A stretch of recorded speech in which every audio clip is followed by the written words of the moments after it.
Assalamualaikum warahmatullahi wabarakatuh. Perkenalkan, nama saya Rosdiana dengan NIM 206500015. Baik, pada kesempatan kali ini di sini saya akan menjelaskan tentang manajemen resiko proyek.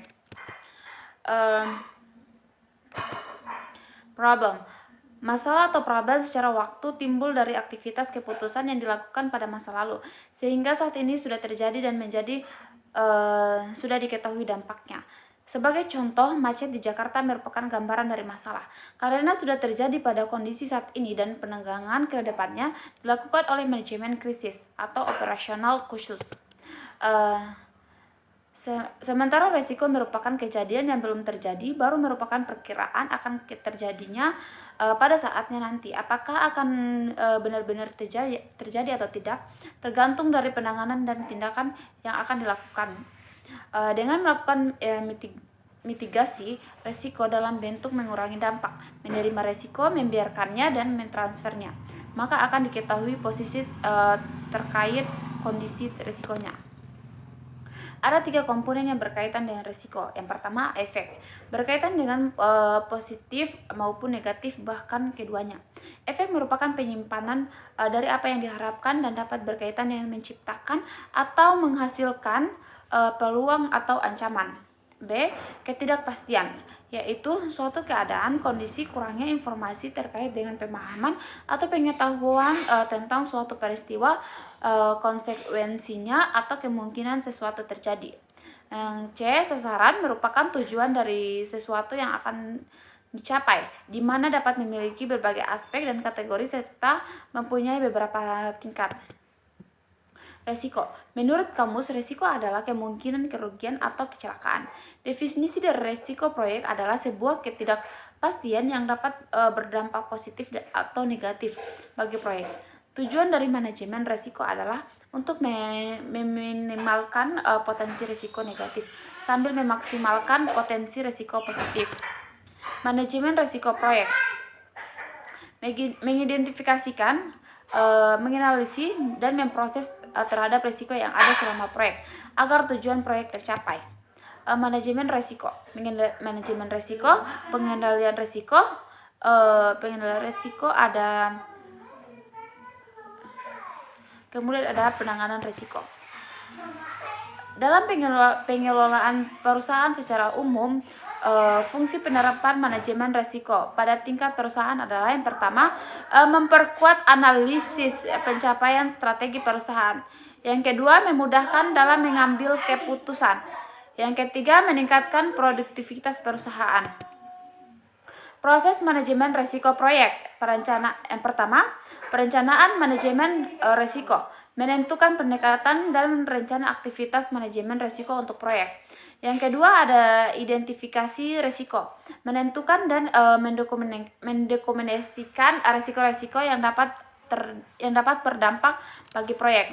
Melakukan analisa risiko kualitatif, memprioritaskan risiko berdasarkan probabilitas dan dampak dari risiko tersebut. Melakukan analisis risiko secara kualitatif, merencanakan respon terhadap risiko, memonitoring, dan pengelolaan risiko. Perencanaan.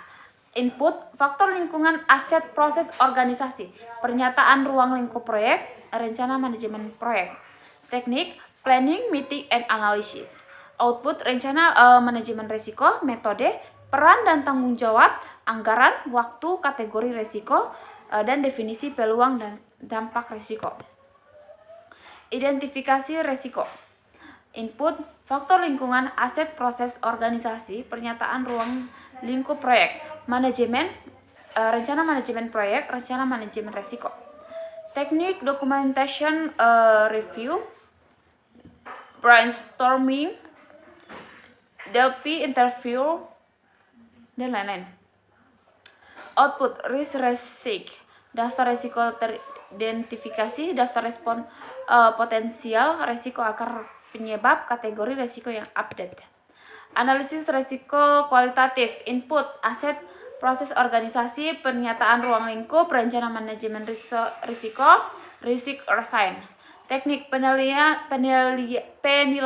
probabilitas dan dampak risiko, matriks probabilitas, Dan dampak penilaian mutu data risiko, kategorisasi risiko, penilaian urgensi risiko, output risk update, analisis risiko kualitatif, input aset proses organisasi, pernyataan ruang lingkup, rencana manajemen risiko, risk resign, rencana manajemen proyek.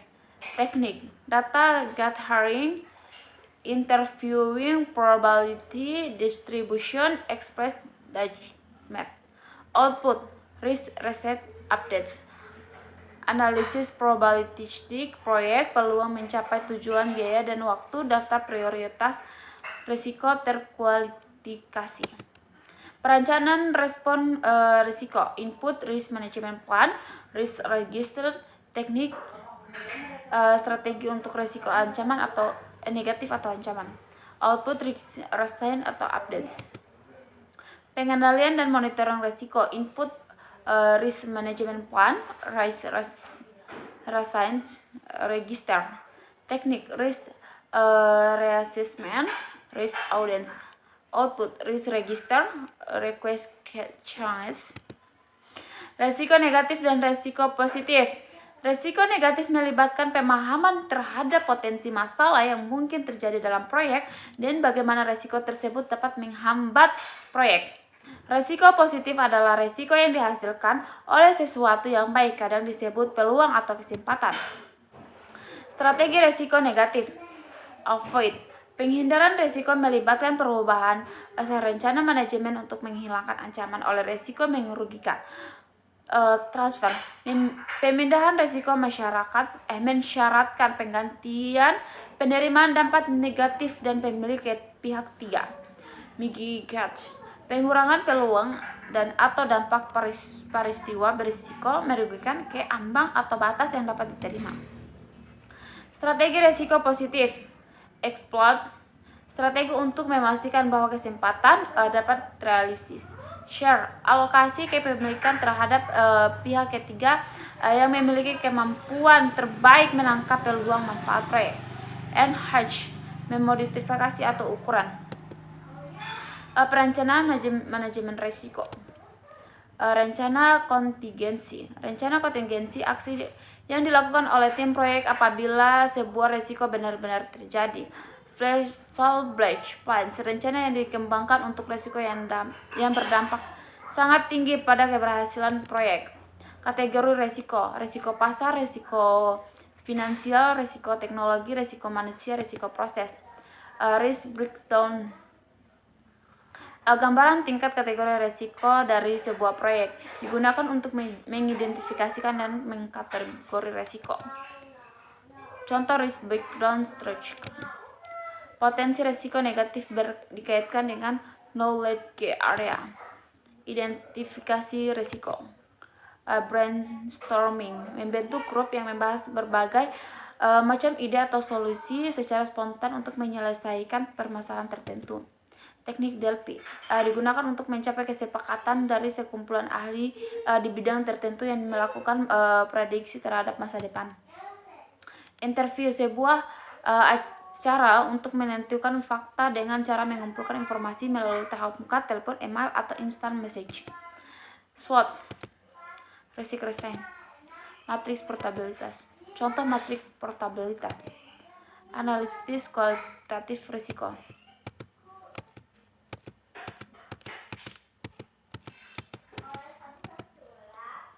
Mungkin itu saja yang dapat saya sampaikan. Apabila ada kesalahan atau kekurangan, mohon dimaafkan. Saya akhiri dengan ucapan wabillahi taufiq wal hidayah. Wassalamualaikum warahmatullahi wabarakatuh.